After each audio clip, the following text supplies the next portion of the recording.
Okay. It is my pleasure, on behalf of the Minerva Club, with our 200 members strong, to welcome you to the Minerva Club parking lot.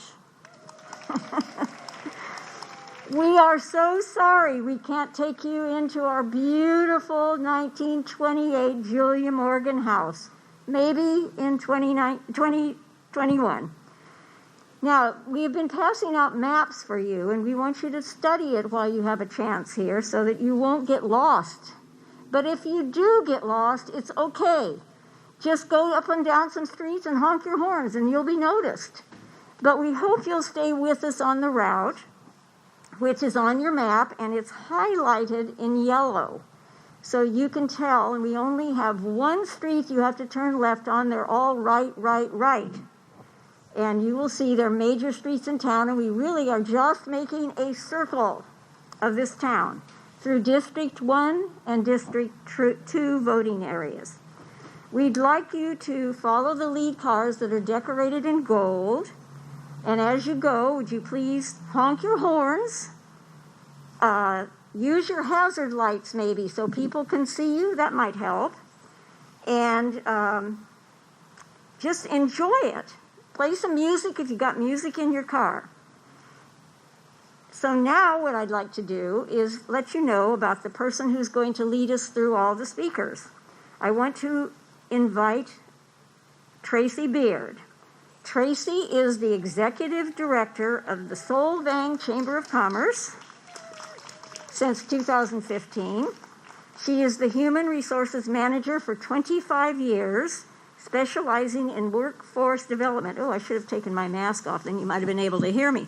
She has served on the California National Commission for Women, and presently she is on the Santa Barbara County Commissions for Women representing the 5th District. And she will be introducing all of our speakers to you tonight. Tracy. Welcome, everyone, tonight. This is our night for women, so we should honor ourselves. Congratulations for being here, everyone. And we have the right to vote on November 3rd. I'm going to introduce our speakers this evening. I'm going to start off tonight with Cynthia Tanker. Cynthia is a native of Santa Maria. Her great-grandfather, Alvin Warner Cox, was the first mayor of Santa Maria. A son, Carl, attending medical school in Dublin, Ireland. Her son Cynthia is a newly retired teacher after dancing for 35 years in the Santa Barbara County Schools, teaching choreography for Ellen Hancock youth dancers, and she's having fun at this time with dance competitions, but not right at the moment with COVID.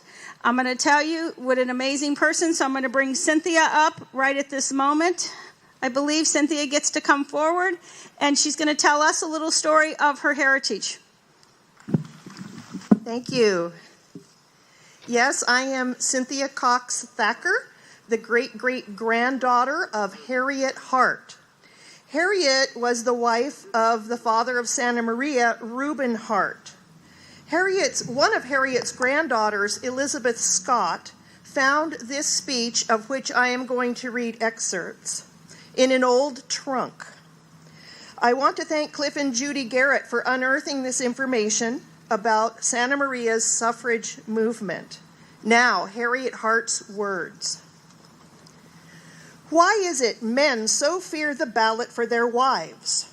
Banks, churches, and corporations allow women to vote, so surely in this age of reason, all fair-minded men will grant to woman her right to assist in exploding the shams of society as it is found, as well as to help solve the problem of a better civilization. When a man marries, and as the saying goes, takes a partner for life, ought not that partner be accorded the same privileges as a business partner? Is there an equal division of the profits? No. She cannot buy, sell, or give away without her husband's consent. Not so with him. He can buy or sell or dispose of the last piece of furniture of the house, although the wife may have earned the most of it. If the mother dies and does not own property in her own right as separate property, she cannot give her hard earnings even to her own children.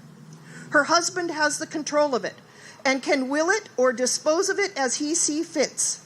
He does not have to go through probate court and administer on his own estate like a woman does, but he goes right ahead as if nothing happened and nobody interferes with him.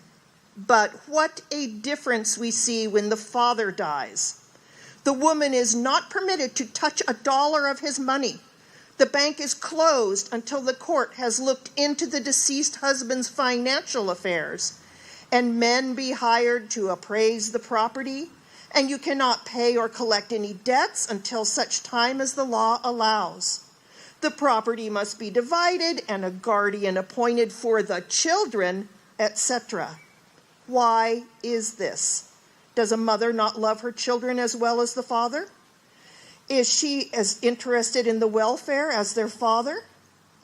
Well then, why not grant equal rights with her husband so that if she should be left a widow with a family to support, she can go right along without having to hire lawyers and an appraiser and pay court fees until there is nothing left for herself or her family.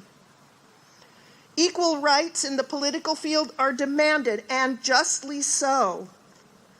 And if she owns property, she is taxed the same as a man, and taxation without representation is unjust, as our forefathers said.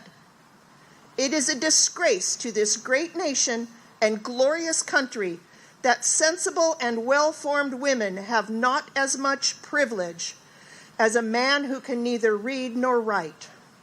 I, for one, hope our dear friend and advocate, Susan B. Anthony, may live to see the day when women will be allowed the ballot. What a glorious day it would be for her work of a lifetime and self-sacrifice that she has given to the cause, and feel that her labors have not been in vain. Thank you. Now it's my pleasure to introduce Hilda Zacharias.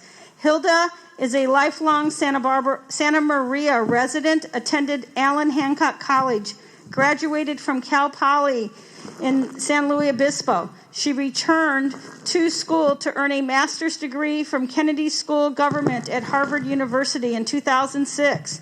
In 1993, she was the youngest person appointed to the Santa Maria Union Joint High School District Board of Trustees, serving for 5 years. In 2006, she was elected the Santa Maria City Council and served one term. She is now a member of Allen Hancock Board of Trustees, elected in 2012, serving as the board president for 2 years. Ms. Zachariah is a certified public accountant and lifelong volunteer and advocate for social justice. So may we bring her on. Thank you. Thank you all. As we heard from our previous speaker, we talked about the past and the struggles that so many of our sisters and brothers struggled to get the right to vote with the passage of the 19th Amendment in 1920, 100 years ago. Sadly, that only guaranteed the right for a group of women. Women of color had to wait until the 40s, until the 50s, until the 60s. And now, women and other people of color are pushed out of the process by having voting processes that don't include everyone. So every one of us here today knows the importance of voting. I know each and every person here votes. You register, you educate yourself about what's on the ballot. You think about the people you're saying yes to. How lucky we are. So for me, I want to just remind you that today, every single vote counts. Not just ours, but those that we're able to bring with us. I wish that I could say that I would enthusiastically endorse everyone's opportunity to vote. But of course, the person in me that votes a certain way says, oh yeah, well, but I don't want him to vote like this. I don't want him to vote for him, or I don't want him to vote for her, or I don't want him. Well, guess what? We get to decide as individuals. And the important thing is that we remember that each individual has the right to make their decision. Of course, I hope it's a very educated decision. They vote just like me. But that's not democracy. Democracy is people voting for themselves. As a quick example about how every vote counts, when I was on the Santa Maria Joint Union High School District Board of Trustees, which is smudged, and I was appointed, and then in 1994 I had to run, everyone said, no problem, no problem. But by the end of that day, I'd received over 11,000 votes, but I was only winning by 62. 62 votes. Do you realize that if my family had not voted that day, I probably would not have won? And the city of Santa Maria, we've had city council elections come down to 2 to 4 votes. 2 to 4 votes. And when I was lucky enough to win my city council race in 2006, it was by just over 300 votes. Well, every single one of my campaign folks knew that they had contributed to that success. So I urge you today to make a commitment, not just to vote, but to register folks to vote, to encourage people to vote, to think of yourself as a mini GOTV, get out the vote campaigner, and just remind folks, don't forget to vote. Don't forget to send in your ballot. Send it in time. You need information? There's lots of information out there, but we can still help. So I encourage you all to make it easier for one another, to make it easier for people of color to vote, and to exercise the rights that have been well fought for in our country. Thank you. Now our next speaker is Yvette Perina. Yvette moved here from the United States in 2006, attended California State University, Fresno. She graduated with a BA in journalism, moved to Santa Maria in 2014 to launch and produce Santa Maria Times Español. Yvette has also worked as a creative content creator for Spanish TV and radio stations. In 2018, she started working for Planned Parenthood, California Central Coast as a community health educator. That same year, she was appointed to the 5th District as a commissioner for the Santa Barbara County Commissions. She has served 1 year as the chair. She has been our youngest chair ever in Santa Barbara County for our Women's Commission. She was recently elected as vice chair for 2020-2021. She is an active volunteer with Santa Maria Women's Valley March and founding president for the Toastmasters Valle de Jeja Santa Maria. Yvette is an advocate for social justice and for all women's issues and for the causes of this community. So please welcome Yvette. Esteemed audience,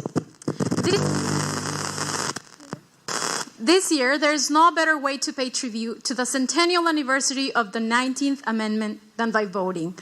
We have to acclaim the work of the woman who started the fight for justice and equality 100 years ago, that together formed community alliances and initiated a social revolution to achieve the establishment of vote for women in this country. We must recognize, though, that despite the passage of the amendment, many black women and women of color were still barred from the polls through intimidation and voter suppression tactics, such as the denial of citizenship based on ancestry or immigrant status, as well, of course, prominent racial discrimination. Since then, there has been a lot of progress. In the last elections of 2016, according to the Center of American Women in Politics, 63.3% of women eligible to vote reported doing so. This year, once again, there is a record-breaking number of women of color who are running for U.S. Congress, at least 267, ensuring a more equitable representation of the diverse population that makes up this country. And now what, you may ask? Well, the fight for women's representation against voting suppression, which is still happening, sadly, and gender equality continues. Let's not forget that after 97 years of trying, the United States has not ratified the Equal Rights Amendment presented to Congress in 1923 by Alice Paul, which guarantees, I quote, "Equality of rights under the law shall not be denied or abridged by the United States or any state on the account of sex."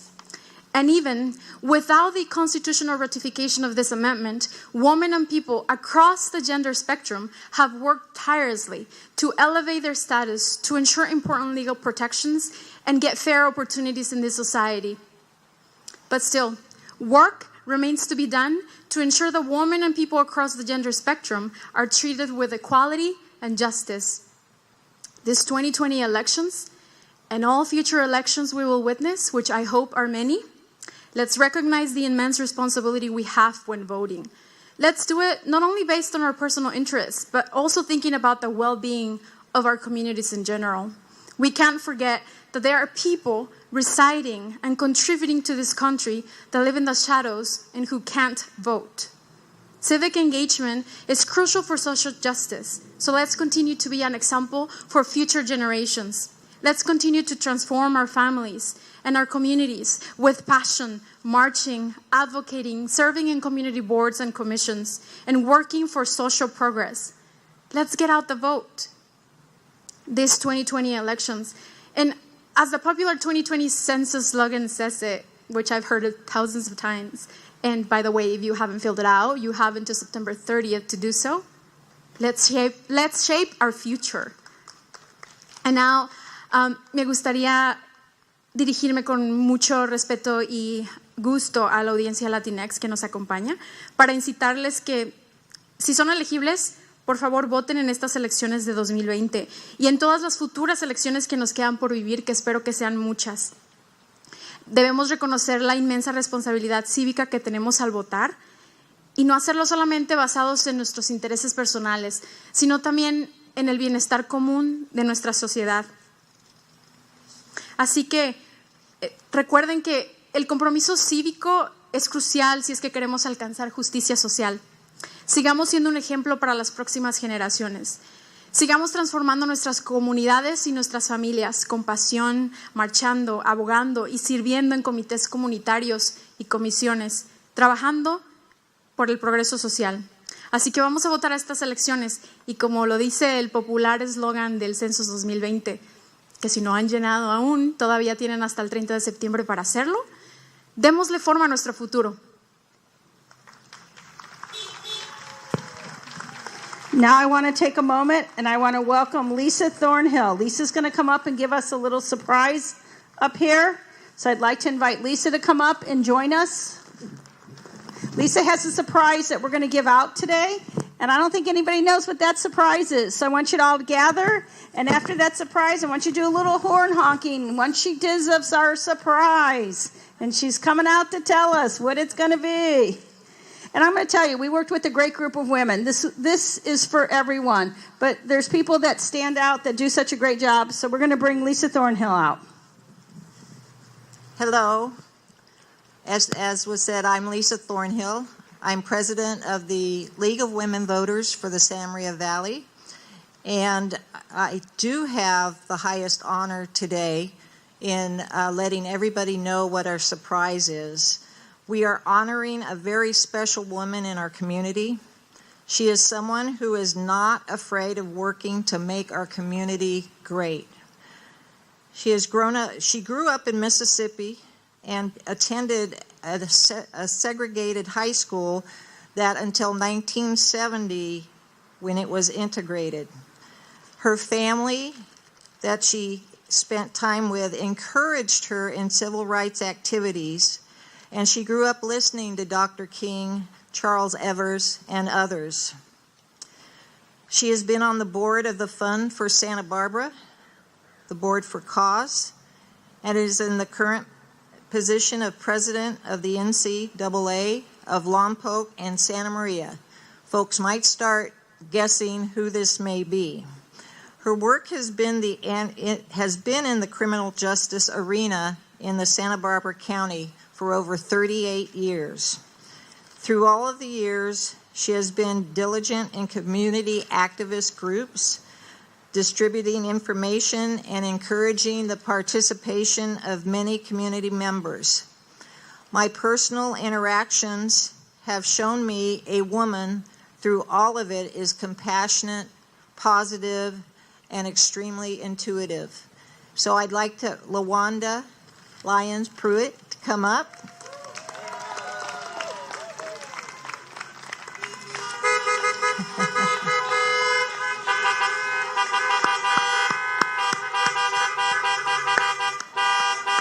Congratulations, LaWanda.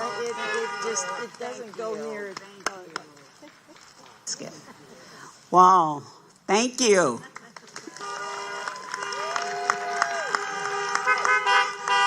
Oh, that's really nice. That's very touching. Thank you. Well, I must admit, I'm deeply honored and humbled by the recognition.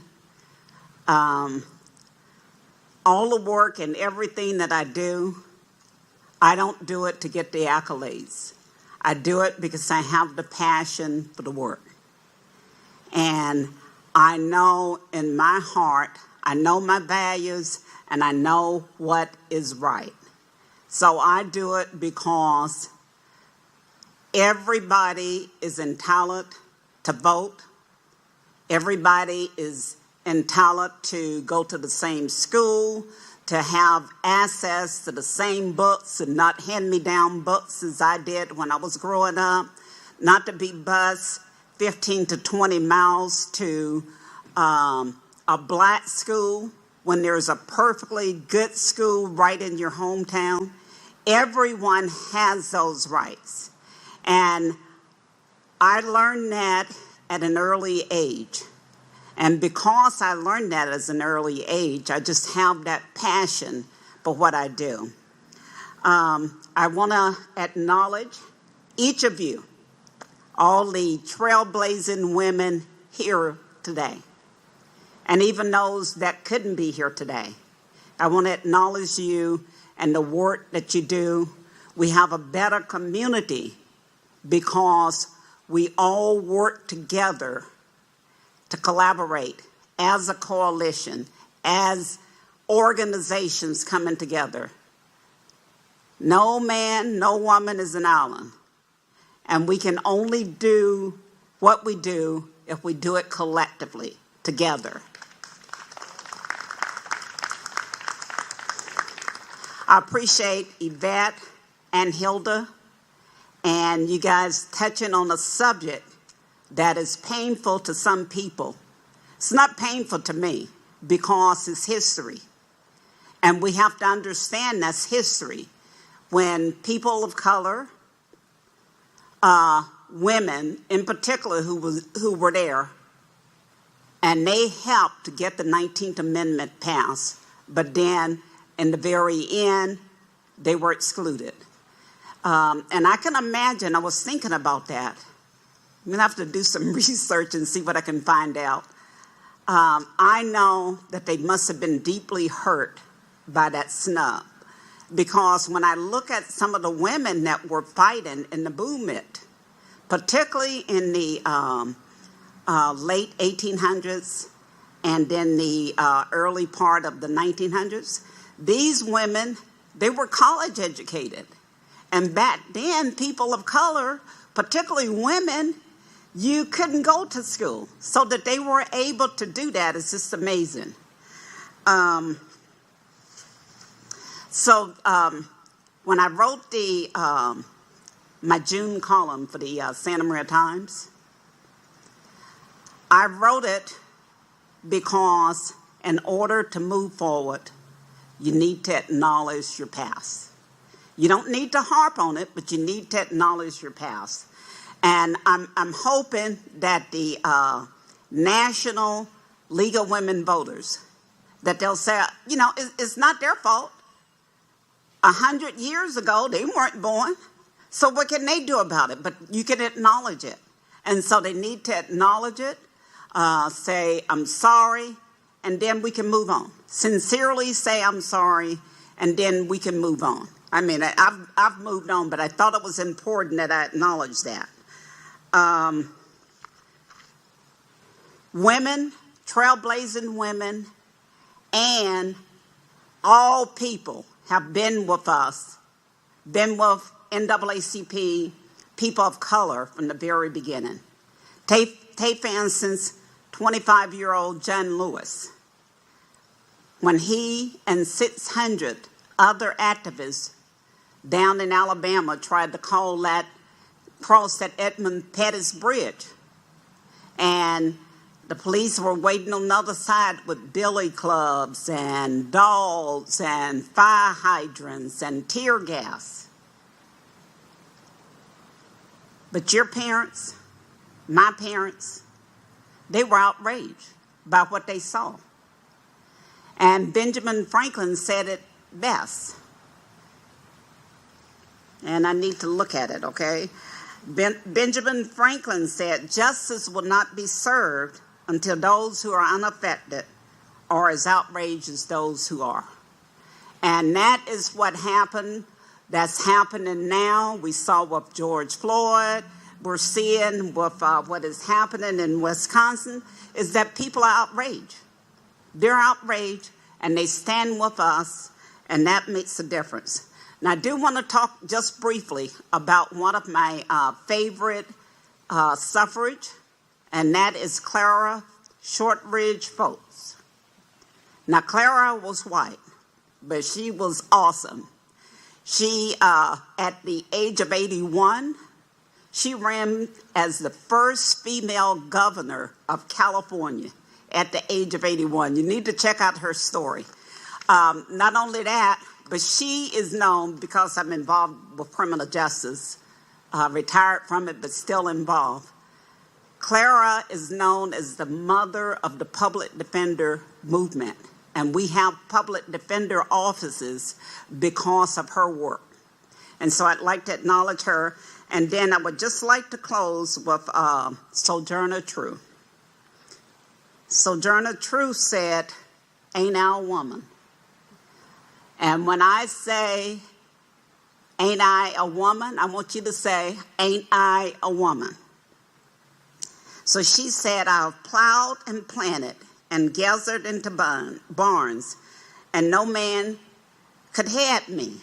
And ain't I a woman?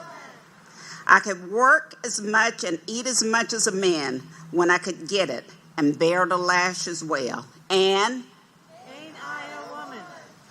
I've borne 13 children and seen them most all sold off to slavery. And when I cried out with my mother's grief, none but Jesus heard me. And ain't I a woman?" All right, thank you so much. Thank you. I really appreciate the honor. Thank you. Congratulations. Today is all about Santa Maria Valley in our county in Santa Barbara on the right to vote. We celebrate the 100th anniversary today.